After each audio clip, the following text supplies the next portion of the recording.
Prosecutor Stevens. All right. Good afternoon. I'm Prosecutor Theodore Stevens. Thank you for joining us today. I'm happy to report that after a 31-hour siege that certainly disrupted things in the city of Newark, that has been brought to an end, and the standoff with a gentleman by the name of Hassan Grimsley has been brought to termination.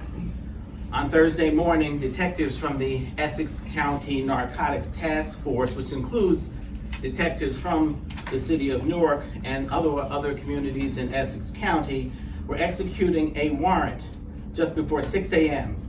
at Grimsley's Clinton Place home in the city of Newark, along with the assistance of the Essex County Sheriff's Office. At that time, someone from the residence fired numerous shots at the officers, and the officers went to a hunkered down position, and that began the siege.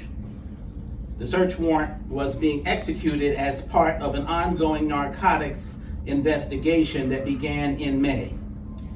As I indicated, for more than 30 hours, law enforcement engaged the suspect at that particular community. It required numerous individuals in neighboring abodes to be asked to leave. They were removed from their residence, depriving them of the ability to live there for that period of time. Also, obviously, the residents in that building as well had to leave.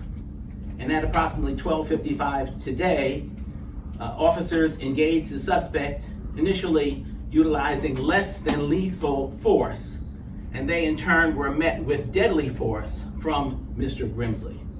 Mr. Grimsley was shot at that time.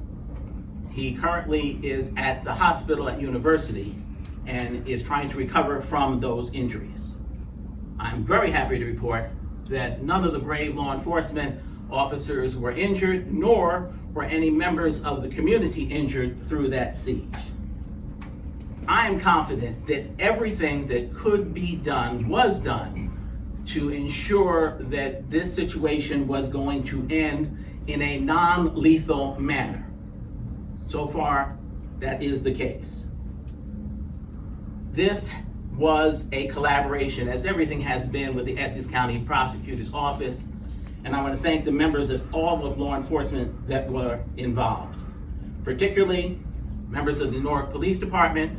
We have Director O'Hara here, we want to thank him. Members of the Essex County Sheriff's Office, of course we have Sheriff Fontura here. We want to thank also members from Bloomfield Public Safety, from Public Safety Director DeMeo, members of the FBI. Their negotiation team stayed with us throughout. We want to thank Special Agent in Charge George Crouch for his assistance, members of the ATF, Special Agent in Charge Toby Taylor, we want to thank him, and also everyone else in law enforcement.